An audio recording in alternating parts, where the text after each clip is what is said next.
I mean, we had that rain a couple of weeks ago, and everything is now germinated. But Okay. some of those bigger plants are just looking a little bit starey now. You know, like they just want a bit of fresh moisture just to get them going. And particularly like after last week, we had a couple of frosts, and you're there, you've got to try and get an insecticide on, and then trying to turn around and put herbicide on. And some of them are just looking a little bit starey at the moment, where they've probably just been hit a little bit hard.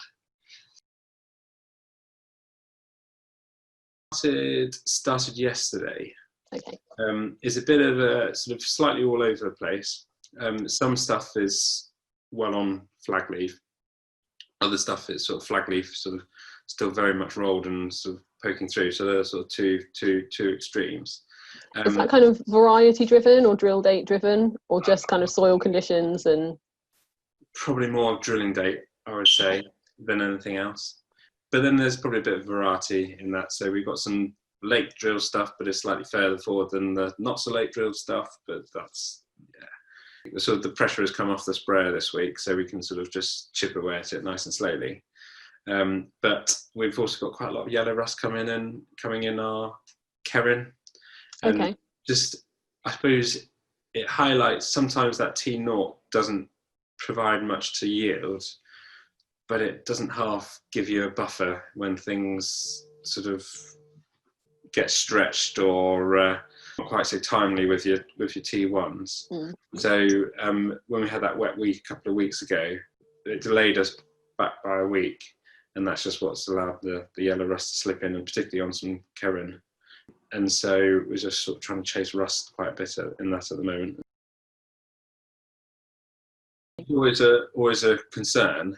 I mean, we haven't suffered so badly with brown rust over the past few years, but it's always on the horizon, particularly when you get later on in the season, and particularly on the year, because it can be really devastating. I mean, we now are 3 weeks basically, and since we had our last sort of decent weather spell. Hopefully we get to see some thunderstorms towards the end of the week just to give a little bit of a top up. I mean, generally crops aren't looking too stressed at the moment.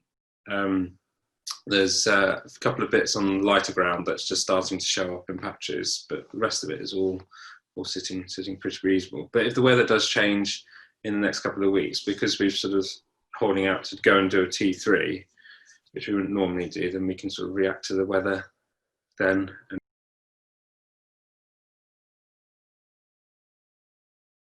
We're growing malting barley, rye for rye vita, and then wheat for Warburtons. So 3 different quality products.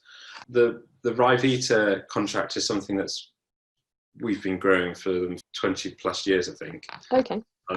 And it's quite a significant one for us on our light land. So basically on our lighter land, we're growing, it's much more of a rye dominated rotation, and the further south you travel on the farm, the heavier the land gets. We're sort of more of a wheat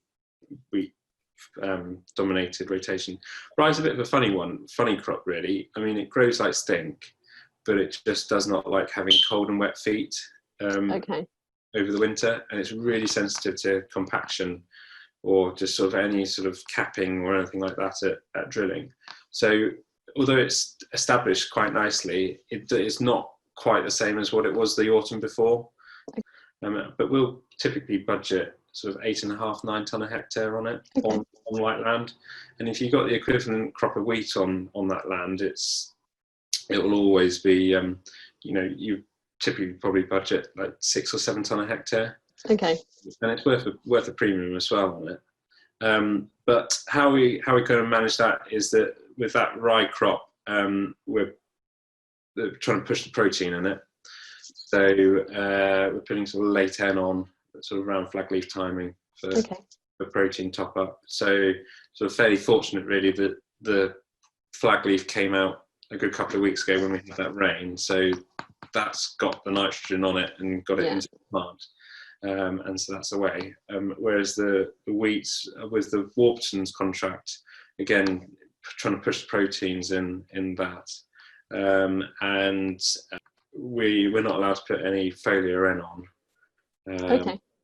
Spraying it onto the ear, so we're having to put it all on as well. We're putting it on as solid at flag leaf, timing. So that's just gone on this week with the hope that if we do catch one of these thunderstorms or whatever, it will just get it into the soil and get it going. But that went on as ammonium nitrate, so it's available straight to the plant. It does make it tricky when you have a year like this. Obviously, when you're relying on rain to actually get it into the plant and get it into the air. So you just got to hope that you get some sort of shower or rain event to do it. Everything goes on in the seabed.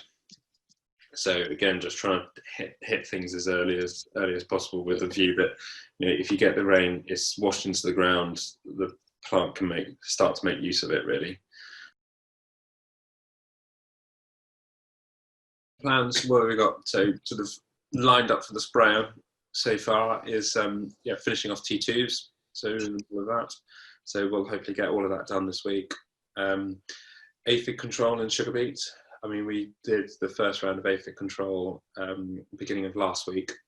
Probably a little bit of herbicide control in some of these sugar beet plots. Just trying to keep that going, sort of keep chipping away at it really. And there's certainly some grass weed control that needs doing in certain fields as well. Spring barley's leaf 2 is just coming out on those, but probably early part of next week might just look at putting a little bit of terpal on just to try and see if we can just try and reduce some brackling in that. It won't be long until some of these rye crops are flowering. They're already starting to come out on air, and they'll be looking for an air wash in the not too distant future.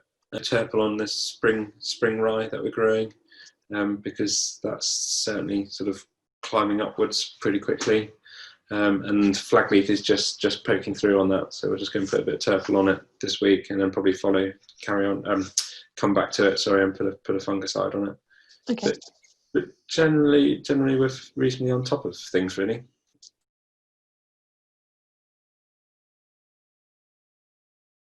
Plans for this year, I'd like to sort of try and do we swapped our Sprinter drill to Dutch openers last year, so just would like to have a bit more of a go at sort of reducing some of our cultivations and maybe a little bit direct drilling.